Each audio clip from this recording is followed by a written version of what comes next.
નમસ્કાર દર્શક મિત્રો, આપ જોઈ રહ્યા છો સાઈ ગ્રુપ મીડિયા સંચાલિત ઝટપટ ન્યૂઝ। દેશભરમાં ચર્ચિત આશારામ બાપુ અને નારાયણ સાંઈ દુષ્કર્મ કેસ મામલે સાક્ષીઓ પર હુમલો કરી છેલ્લા 10 વર્ષથી નાસ્તા ફરતા મોસ્ટ વોન્ટેડ આરોપી આખરે પોલીસના સકંજામાં આવ્યો છે। આરોપી તામરાજ સાહુને ઉત્તર પ્રદેશના નોઈડા ખાતેથી ઝડપી પાડવામાં આવ્યો છે। આરોપી સામે એસિડ એટેક, જીવલેણ હુમલા અને મર્ડર સહિત દુષ્કર્મના ગુનાઓ નોંધાયેલા છે। આ મામલે સુરત પોલીસ કમિશનર અનુપમસિંહ ગહેલોતે પ્રેસ કોન્ફરન્સ કરી વધુ માહિતી આપી હતી। આરોપી તામરાજ સાહુ મૂળ છત્તીસગઢનો રહેવાસી છે। આરોપી ગેંગ બનાવીને સાક્ષીઓ પર હુમલો કરતો હતો।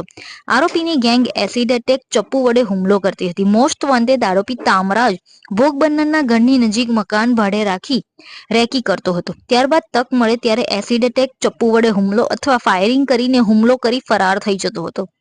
આરોપી પકડાયો ત્યારે ક્રિશ્ચન ધર્મ અપનાવી ઓળખ બદલીને નોઈડામાં રહેતો હતો। આરોપી તામરાજ સામે અલગ અલગ રાજ્યોમાં પોલીસ કેસ નોંધાયેલા છે।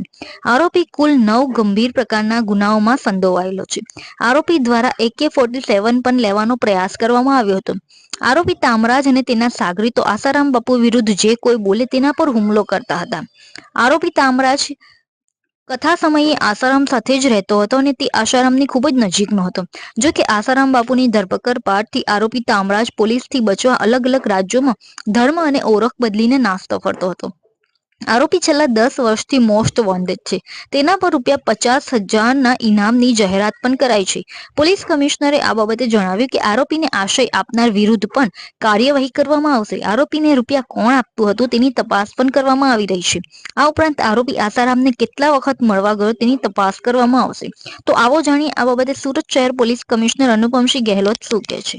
સુરત શહેરના 3 જેટલા ગુનાઓ જેમાં આરોપી જેના નામ છે તામરાજ સાહુ, એના અલગ અલગ જો તામ્રધ્વજ નામ હતા, એલિયાસ તામરાજ સાહુ, અને અત્યારે હાલ જ્યારે પકડાય છે ત્યારે એના જો રાજ ઉર્ફે સ્ટીફન નામે આપણા નોઈડામાં રહેતા હતા, નામ બદલીને અને અત્યારે બીજા ધર્મ અપનાવીને ધરપકડથી બચવા માટે એના જો સુરત શહેરના ક્રાઇમ બ્રાન્ચના ટીમ જે ડીસીપી મિસ્ટર રોજિયા અને પીઆઈ પરમાર એના ટીમ દ્વારા જો એને પકડવામાં આવેલા છે।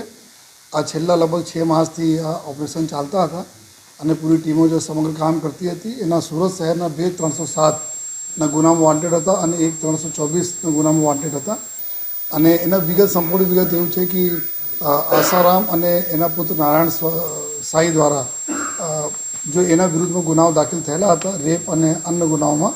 તો જેટલા બી સાક્ષીઓ હતા, જેટલા વિટનેસીસ હતા જોઈએ, તો વિટનેસીસને મારવા માટે જે તે લગભગ 2014ના આસપાસ એક આ લોકો ગેંગ બનાવી, જેમાં એક કાર્તિક નામના માણસ હતા અને આ તામરાજ હતા અને બીજા અન્ય લોકો હતા, જેમાં કાર્તિક અત્યારે લગભગ છેલ્લા 10 વર્ષથી જેલમાં છે ગુનામાં પકડાઈને, અને આ જો તામરાજ વોન્ટેડ હતા જોઈએ। અને એના પૂરે ગેંગ દ્વારા પૂરે દેશભરમાં જેટલા બી સાધકો હતા, જેટલા બી વિટનેસીસ હતા જોઈએ, એને ટાર્ગેટ કરીને મારવાના જોઈએ આ લોકોને પૂરા પ્લાનિંગ કરે અને પછી એક્ઝિક્યુટ કરતા હતા। આમાં ખાસ કરીને જો એના એમો હતી, આ જો તામરાજને એમો હતી કે જો એના ટાર્ગેટ રહેતા હતા, ટાર્ગેટના ઘરના આજુબાજુ મકાન ભાડે પર રાખી લેતા હતા અને ભાડેમાં રાખીને લગભગ 2-3 માસ એના રેકી કરતા હતા। રેકી કરવા પછી જો એના પર ફાયરિંગ કરીને, ચપ્પુ મારીને અથવા એસિડ એટેક કરીને આ ગુનાઓ કરતા હતા। તો એના જો મુખ્યત્વે જો જ્યારે નોઈડા ઉત્તર પ્રદેશથી પકડાયા છે ત્યારે એક ક્રિશ્ચિયન ધર્મ અંગીકાર કરીને ત્યાં નામ ચેન્જ કરીને ત્યાં રહેતા હતા અને એના ઉપર જો મેન જો ગુનાઓ દાખલ થયેલા છે, આમાં સુરત શહેરમાં એક 2014માં ખટોદરા વિસ્તારમાં એક બિમલેશ ઠક્કર હતા, જેની વાઈફ બી એક વિક્ટિમ તરીકે હતી જો તો બિમલેશ ઠક્કરને જો પીઠના ભાગે અને જડબા વગેરેના ભાગે પૂરા જો છરી મારવામાં આવ્યા હતા જો એના દ્વારા જો જેના IPC 307ના ગુના દાખલ થયા, જેમાં વોન્ટેડ હતા જો। અને પછી જો માર્ચ 2014માં અડાજણ વિસ્તારમાં રાકેશ જયંતિભાઈ પટેલ હતા, જેના એક બેકરી ચલાવતા હતા જો અને એના ઉપર બી 30 હથિયાર એના જો માર્યા હતા જો, જેમાં એના ઇન્જરી થઈ હતી, 324ના ગુનામાં દાખલ થયા હતા, જેમાં વોન્ટેડ હતા। અને પછી માર્ચ 2014માં સુરત શહેરના ઉમરા પોલીસ સ્ટેશનમાં એક દિનેશચંદ્ર ભાગચંદાણી નામના એક વ્યક્તિ છે, જો લગભગ જો વિટનેસીસને સપોર્ટ કરતા હતા, જેટલા આસારામના વિરુદ્ધના વિટનેસીસને સપોર્ટ કરતા હતા, એના ઉપર જો એસિડ એટેક કર્યા હતા જોઈએ અને એસિડ એટેક કરવા માટે આ તામરાજ પોતે ફરિયાદીને ઘરે મેં 2 માસ નોકર તરીકે જો જોબ કરી હતી જોઈએ અને એના પછી જે એક દિવસ ચાન્સ લઈને એના ઉપર જો એસિડ એટેક કર્યો હતો જેમાં 307ના એના ઉપર ગુના દાખલ થયેલા છે જોઈએ. આ 3 ગુના સુરત શહેરના હતા જોઈએ અને બાકી એક નર્મદાપુરમ જો પહેલે જૂના હોશંગાબાદ મધ્યપ્રદેશમાં આવે છે ત્યાં જો એક ઓમ પ્રકાશ પ્રજાપતિ અને એના પત્ની સીમા આ લોકો હતી જે આ બી 4 વ્હીલમાં જતી હતી એના ઉપર લગભગ 8-10 રાઉન્ડ ફાયરિંગ કરીને બંનેના મોત નિપજવાના પ્રયત્નો કર્યા હતા લેકિન આ લોકો બચી ગયા હતા જેના ઉપર એમપીમાં નર્મદાપુરમમાં બી 307 ગુનામાં દાખલ થયા જેના બી વોન્ટેડ છે જોઈએ અને પછી જો ગાઝિયાબાદ ઉત્તર પ્રદેશમાં એક વિટનેસ આ કેસમાં હતા અખિલ ગુપ્તા જોઈએ તો અખિલ ગુપ્તા જો રસોઈયા તરીકે જો આસારામના આશ્રમમાં કામ કરતા હતા એના જો રેકી કરીને એના ઘરના બાજુનું ભાડા રાખી પછી જો 2 માસ પછી એના ફાયરિંગ કરીને એના મોત નિપજાવેલા હતા જેના યુપીમાં બી 302ના ગુના ત્યાં બી દાખલ થયેલા છે એમાં બી વોન્ટેડ હતા જોઈએ અને પછી એક સોનાલી ઉર્ફે સોનાલી ખુર્દ આવે છે પાનીપત હરિયાણામાં ત્યાં મહેન્દ્ર ચાવલા જો આસારામ વિરુદ્ધ મીડિયામાં એના વારંવાર બોલતા હતા જોઈએ એના ઉપર જો આ લોકો ફાયરિંગ કરી લેકિન એના છત ઉપર કૂદીને બચી ગયા હતા ત્યાં બી એક 307ના ગુના દાખલ થયેલા છે જેના ઉપર હરિયાણા પોલીસ તરફથી 50,000 રૂપિયાના એના ઉપર ઇનામનો પણ જાહેરાત કરવામાં આવેલી છે આ ગુનામાં.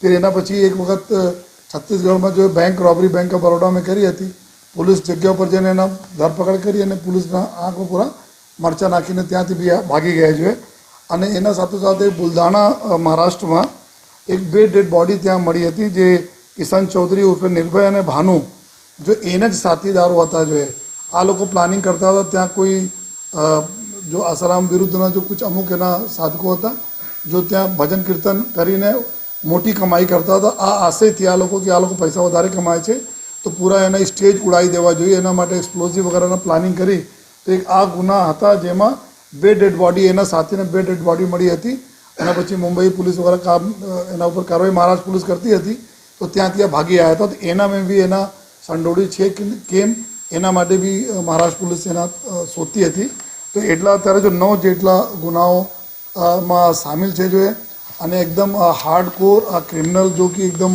કોલ્ડ બ્લડેડ જો ઓફેન્સ કરતા હતા જોઈએ કે કોઈને જાન લેવાના કોઈને ઉપર જો મારવાના અટેમ્પ્ટ કરવાના અને છેલ્લા જ્યારે આસારામ જેલમાં ગયા ત્યારથી આ પોતે બચવા માટે આશ્રમમાંથી દૂરી કરીને જોઈએ પોતે ધર્મ બીજા ધર્મ ક્રિશ્ચન ધર્મ અંગીકાર કરીને આ ત્યાં છુપાઈને ત્યાં રહેતા હતા અને આ ઘણા સમયથી ઘણી તમામ સ્ટેટના પોલીસ વર્કઆઉટ કરતા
સુરતના મૈદરપુરા પોલીસ સ્ટેશનની હદમાં કાયદાનો કે પોલીસનો કોઈને દર રહ્યો ના હોય એમ લાગી રહ્યું છે.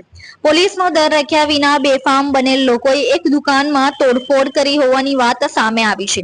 સુરતના ઝાપા બજાર વિસ્તારમાં આવેલ માર્કેટમાં ધંધાની હરીફાઈમાં દુકાનમાં તોડફોડ થઈ હોવાનો વિડીયો વાયરલ થયો હતો, જેમાં ઝાપા બજાર વિસ્તારમાં જલેબીની દુકાનમાં તોડફોડ કરવામાં આવી છે. નઈમ બારહાંડી અને અન્ય યુવાનો દ્વારા હુમલો કરવામાં આવ્યો હોવાની હકીકતો સામે આવી છે અને દુકાનમાં રહેલો સામાન ફિલ્મી સ્ટાઇલમાં ફેંક્યો હતો એવું પણ વિડીયોમાં સ્પષ્ટ જણાઈ રહ્યું છે. હુમલાની સમગ્ર ઘટના સીસીટીવીમાં કેદ થઈ છે, જેમાં પોલીસે હુમલો કરનાર 4 ઈસમોને ઝડપી પાડ્યા છે. સુરતના ઝાપા બજાર વિસ્તારમાં આવેલ જે જલેબીની દુકાનમાં અસામાજિક તત્વો દ્વારા તોડફોડ કરવામાં આવી હતી. તોડફોડની સમગ્ર ઘટના સીસીટીવીમાં કેદ થતા સીસીટીવી ફૂટેજનો વિડીયો વાયરલ થયો હતો, જેમાં અંદર એકબીજાના દુકાનમાં તોડફોડ કરવામાં આવી હતી. મૈદરપુરા પોલીસે સીસીટીવીના આધારે તોડફોડ કરનાર ઈસમો મોહમ્મદ નઈમ શેખ, હુશામા કાદર શેખ, મોહમ્મદ ઇમ્તિયાઝ શેખ અને અહમદ ઇમ્તિયાઝ શેખની ધરપકડ કરી કાયદેસરની કાર્યવાહી હાથ ધરી છે. આ સુંદર સૃષ્ટિને નિહાળવા માટે હજારો લોકો પાસે દ્રષ્ટિ નથી અને એ ત્યારે જ શક્ય બને જ્યારે કોઈ ચક્ષુદાન કરે. તો તમારા સ્વજનો સાથે મળી એક સુનિશ્ચય લઈએ, ચક્ષુદાનને પરિવારની પરંપરા બનાવીએ. Visit Sant Punit Chakshu bank, Rotary eye institute Navsari. Call 7069006329. Surat શહેરમાં જે 25મી ફેબ્રુઆરીના રોજ શિવશક્તિ માર્કેટમાં જે આગની ઘટના બની હતી, જે 48 કલાક બાદ આગ પર કાબુ મેળવવામાં આવ્યો હતો, પરંતુ અંદર જે શિવશક્તિ માર્કેટની અંદર જે વેપારીઓની દુકાનો હતી તે સમગ્ર રીતે દુકાનોને નુકસાન થયું છે, સાથે કરોડોના માલનું પણ નુકસાન થયું છે. તો હજી આપણી સાથે જે 8 દિવસ વીતી ગયા બાદ અહીં વેપારીઓમાં હજી પણ જે છે તે રોષ જોવા મળી રહ્યો છે. તેઓ દ્વારા એવું જણાવવામાં આવી રહ્યું છે કે તે લોકોની દુકાન જે જોવા જવા માટે પણ ક્યાંક ને ક્યાંક કોઈ ખોટ રહી છે. તો આપણે વેપારીઓ પાસેથી જાણીએ કે તેઓ આ બાબતે શું કહે છે. हमारा दुकान 4000, मेरा नाम कालूलाल जैन है, दुकान का नाम देवदीप क्रिएशन है, 4061 शिव शक्ति मार्केट में. आज मेरे को ऊपर लेके गए थे और उसमें मेरे का 30 से 35 लाख का माल पड़ा हुआ था. उसमें न तो कुछ मलबा दिख रहा है और न कुछ उसमें कुछ दिख रहा है. पूरा एकदम प्लेन है, थोड़ा सा वो मिट्टी दिख रहा है, बाकी कुछ नहीं है. न मेरा कंप्यूटर का कुछ सब जल के खाक हो गया. तो इसके बारे में प्रशासन से बात की? प्रशासन पहले नीचे आग लगी थी और डायरेक्ट 4000 पे कैसे लगी, एक दिन में, एक रात में. इसलिए प्रशासन इसकी जांच की जाए और क्या बोलते हैं, मेरे को रोना आता है. मेरे बहुत का नुकसान हो गया, करोड़ों, उसमें 50-60 लाख का मेरा पूरा साफ हो गया. और आजू बाजू में भी मेरी उगरानी थी, वो भी उनके भी जल के पूरा नुकसान ही नुकसान है. अब मैं अगर जाऊं तो कहाँ जाऊं? और मेरे को न्याय दिलाया जाए. और मेरा घर का अभी परिस्थिति ऐसा है कि मेरे पास कुछ है ही नहीं, सब है वो इधर ही शिव शक्ति मार्केट. एक दिन पहले खाली एक दुकान जला नीचे और उसके बाद पूरा ऊपर 4-5 हजार. कितनी दुकान है? मेरा एक दुकान है. आपका नाम? मेरा नाम गिरीश रावत, मेरी 550 नंबर दुकान थी. मैंने मध्यम वर्ग से काम चालू किया था, पहले सर्विस करता था, फिर जैसे तैसे करके दुकान की थी स्टार्ट मैंने. आज ऐसी कंडीशन है कि हम रोड पे आ गए. बिल्कुल हमारे जैसे ऐसे नीचे जो बेसमेंट में थे सब छोटे वर्ग वाले आदमी थे जिन्होंने अभी शुरुआत की थी. अब उनके साथ ऐसा हो गया, अभी वो सब सर्विस जैसे लायक हो गए. अभी उनके हाथ में अभी कुछ नहीं है, कारोबार वगैरह, अभी घर का खर्चा. अभी 1 महीने, अभी 3-4 दिन से ऐसे ही घूम रहे हम, जब से आग लगी है तब से. कितनी दुकान थी आपकी? मेरी दुकान सिंगल दुकान थी और मैंने स्टार्ट की थी, पहले सर्विस से स्टार्ट किया था, जैसे तैसे करके दुकान डाली थी मैंने. आपका कितने का नुकसान है? मेरा 15 से 20 लाख का नुकसान हुआ है अभी. अंदर जो देखने के लिए भेज रहे हैं उसमें आपने अपनी दुकान देखी है क्या? हाँ, मैंने देख के आया मेरी दुकान. और बस ऊपर आग लगी है और नीचे पूरा माल पूरा कीचड़ से पूरा काला काला हो गया, ब्लैक हो गया, जो साड़ी कुछ काम ही नहीं आ सकती मेरी. हाँ. હજી જે રીતે આપણે શિવશક્તિ માર્કેટમાં આજે 8 દિવસો વીતી ગયા બાદ પણ જે છે તે વેપારીઓને 5-5 વેપારીઓને એક ફ્લોર ઉપર તેઓની દુકાન જવા માટે મોકલવામાં આવી રહ્યા છે, પરંતુ વેપારીઓમાં ક્યાંક ને ક્યાંક હજી પણ રોષ જોવા મળી રહ્યો છે કે તેઓની જે દુકાનો છે તેમના માલ સામાનને જે નુકસાન થયેલું છે તેમાં ક્યાંક ને ક્યાંક કઈ ચૂક થતી હોય, ક્યાં તો કઈ ભૂલ થઈ હોય તેવું તેઓ દ્વારા આશંકા વ્યક્ત કરવામાં આવી રહી છે. તો આ બાબતે વેપારીઓ દ્વારા યોગ્ય તપાસની પણ માંગ કરવામાં આવી રહી છે. કેમેરા પર્સન સાથે રશ્મિ રાણા, જટપટ. શું તમે શરીરના સાંધાના દુખાવાથી પીડાઈ રહ્યા છો કે પછી તમે કોઈ સ્પોર્ટ્સ ઇન્જરીથી પીડાઈ રહ્યા છો? લકવાની બીમારી બાદની પીડા સહન કરી રહ્યા છો? શું તમને સ્પાઇનલ પ્રોબ્લેમ છે? તો આ તમામ દુખાવાને હવે બાય કરી દો, કારણ કે માસ્ટર ડિગ્રી ધરાવતા ખૂબ જ અનુભવી ફિઝિયોથેરાપિસ્ટ ડૉક્ટર અમિત પટેલ પાસે તમે આ તમામ સમસ્યાઓનું સચોટ નિદાન કરાવી ફરીથી નોર્મલ જિંદગી જીવી શકો છો. તો સરનામું નોંધી લો. Comprehensive care center, DD street, library પાસે, અનુરાગ સારીઝની લાઇનમાં, નવસારી.